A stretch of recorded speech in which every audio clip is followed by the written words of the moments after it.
San Esteban, History, Nature and Fun. The first day. We will waiting for you at the airport of Puerto Cabello and move you to the Sunflower Hotel.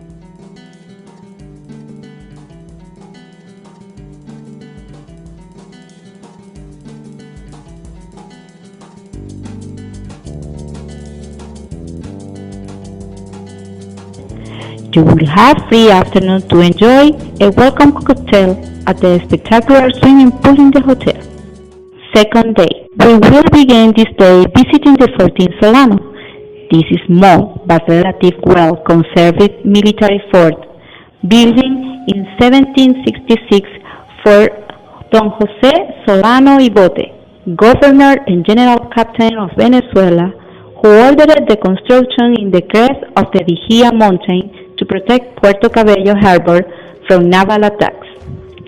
We also visit other historical values, the Spaniards Trail from Puerto Cabello to Valencia, and its ogival bridge, San Esteban's Town, the house of General Bartolome Salón, an independence hero.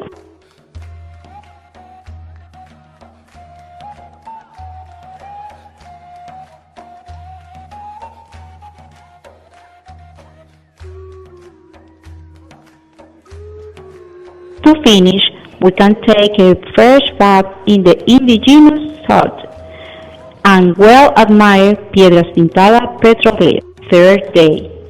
During this day, we will travel to Isla Larga, one many small keys located in San Esteban. Over there, we're going to find two cheap rigs. As they start in shallow waters, it makes it easy and allows snorkelers to have access to the ship without having to use a scuba tank.